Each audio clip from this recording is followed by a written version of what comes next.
देखो कल से ये कैनेडा के बारे में कुछ चर्चा कर रहे हैं कल शाम से। तो थोड़ा सा आधा घंटे की चर्चा हुई थी, संक्षिप्त सी चर्चा हुई थी। तो आपको बताया गया था, सरसरी जानकारी दी हुई थी कि 8-12 जनवरी को क्या हुआ। ये आज का दिन है, इसे राष्ट्रीय युवा दिवस के रूप में भी मनाया जाता है। राष्ट्रीय युवा दिवस स्वामी विवेकानंद का ये जन्म दिवस है। 12 जनवरी 1863 को इनका कलकत्ता में जन्म हुआ था। और युवावस्था में या जो कहें कि मतलब इनका जीवन था वह छोटा था लेकिन इम्पैक्टफुल था। 39 वर्ष की आयु में इनका देहांत हो गया। 39 वर्ष में देखें तो 1902 में इनका देहांत हो गया। 39 वर्ष का जीवन है वो कोई ज्यादा दीर्घायु जीवन नहीं होता, युवा ही थे। लेकिन ज्ञान पिपासु इन्होंने अपने जीवन के इस 39 वर्ष में से 5 वर्ष है वो भारत भ्रमण में लगे।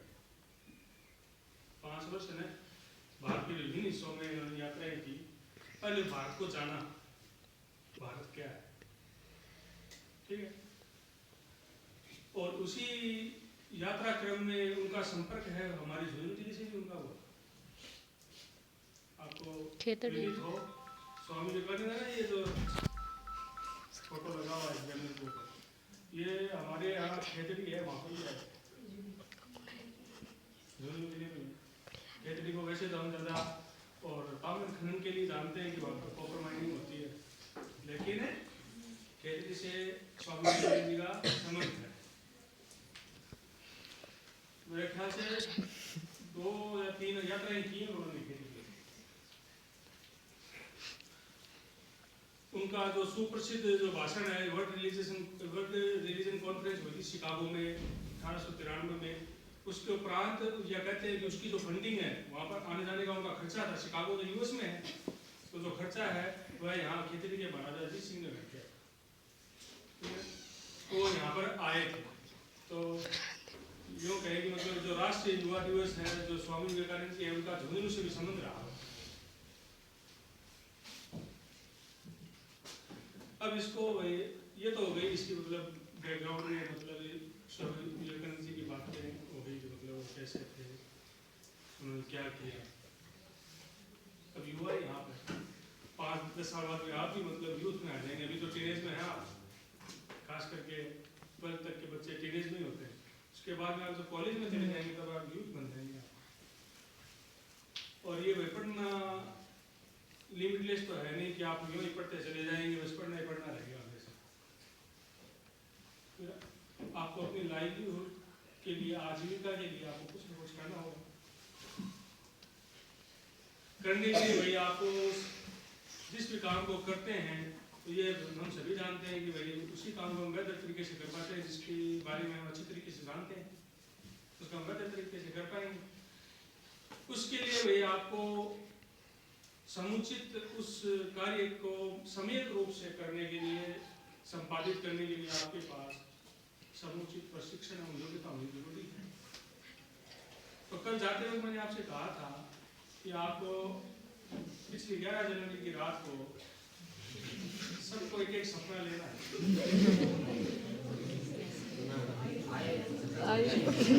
जबरदस्ती हर व्यक्ति की और एक एम्बिशन होती है, महत्वाकांक्षा होती है। कुछ महत्वाकांक्षा ऐसी होती है कि वो किसी के साथ शेयर नहीं करता। क्यों नहीं करता शेयर? किस वजह से कि वो हंसेंगे। और ये मत समझ लेना कि ये आपके साथ हो रहा है, सबके साथ होता है ऐसा। ये कोई ऐसा तो चीज नहीं है, सबके साथ हो रहा है, ऐसा होता है। तब आप हेजिटेट रहते हैं, झिझक रहती है आपके मन में कि मैं शेयर कर दूंगा।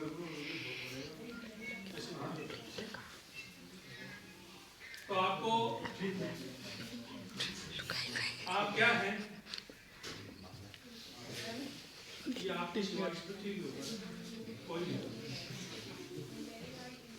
आप में क्या योग्यता है, आप क्या कर सकते हैं, या आपके अलावा इस पृथ्वी के ऊपर कोई नहीं कर सकता।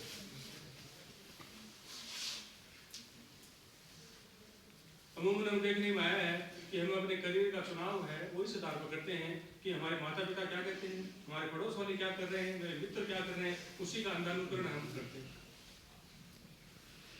तो ये धरा है, ये पैटर्न है करियर ऑप्ट करने का, ये थोड़ा डिफेक्टिव है।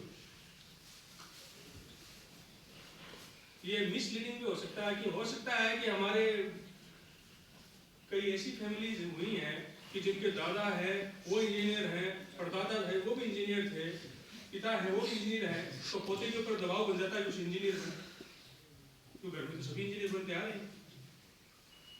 लेकिन जो कई फैमिलीज हैं जहाँ पर और काम को, पैसे को, करियर को चुनने की जो स्वतंत्रता होती है, फ्रीडम होती है कि आप वो करो जो आपका दिल चाहता है, आपका मन लगता है, उस आधार पर लोग व्यवसायों को चुन रहे हैं, कोर्सेज को चुन रहे हैं, करियर बना रहे हैं। बहुत से देखे हैं कि ऐसे मैंने अभी बताया, अभी इसका एक बहुत बेहतरीन एग्जांपल दूंगा आपको। एलोन मस्क है, दुनिया के सबसे रिचेस्ट आदमी है, ठीक है। उनकी कई कंपनीज हैं, स्पेस एक्स है, ट्विटर के मालिक हैं, जिसको एक्स के नाम से जाना था उसके मालिक भी वही है, और one of the top most richest person on the earth है, अमेरिका के। उसके माता पिता दोनों हैं, हार्वर्ड यूनिवर्सिटी में प्रोफेसर है, यानी कि टीचिंग करवाते हैं उसके माता पिता।